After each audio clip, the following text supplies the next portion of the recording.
First question's from David Manuel at David Man Tweet.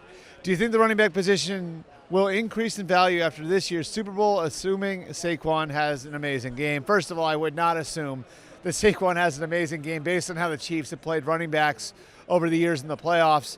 It has been 4 years since a running back even had 85 yards against the Chiefs defense. So the idea that Saquon's going to go for 150, 200, maybe it happens, but I don't think it's any sure thing.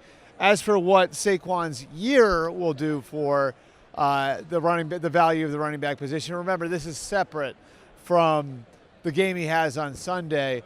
I think the attitude towards the position will change to some degree, and all you have to do is go back to look at last year's running back market. One of the things that you could look at in March and April of last year, without even knowing the way this season was going to play out, is the teams that signed the running backs at the top of the market. It was the Packers with Josh Jacobs, it was the Ravens with Derrick Henry, and then of course the Eagles with Saquon Barkley. Those three teams know what they're doing. The Eagles, Ravens, and Packers are all consistent contenders. So the fact that they would go in got my attention at the time. And here's what each one of those three teams was thinking. The running back position has been devalued for about 20 years now. So that's 20 years of that position getting knocked down and knocked down and knocked down. And eventually, when the value of a position keeps getting knocked down that way, it's going to wind up becoming a value. It's going to wind up becoming a distressed asset. And that's what a great veteran running back is now. And if you want to look at where the numbers stack up, it's, the question really is, what are we even talking about? The contract that Saquon Barkley got with the Eagles was roughly equal to what Darnell Mooney got to be the number 3 receiver in Atlanta.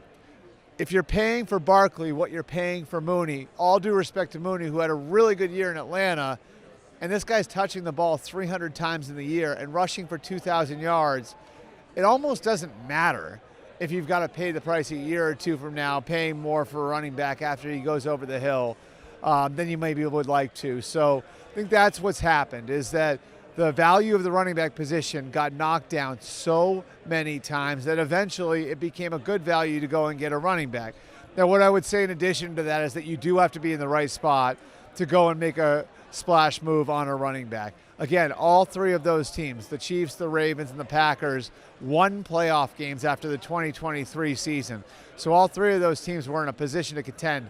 Conversely, the teams that let them go, the Giants in New York with Saquon, the Titans in Tennessee with Derrick Henry, and of course the Raiders with Josh Jacobs there in Vegas, all three of those teams are rebuilding.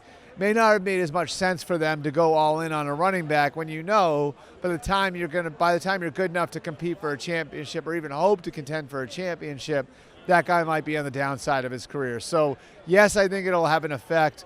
It was a rare instance that you had three guys at that level become available at one position all at the same time. And I do think for a true contender, a team that's in the position that the Eagles, the Ravens, or the Packers were in last offseason, it could have an effect.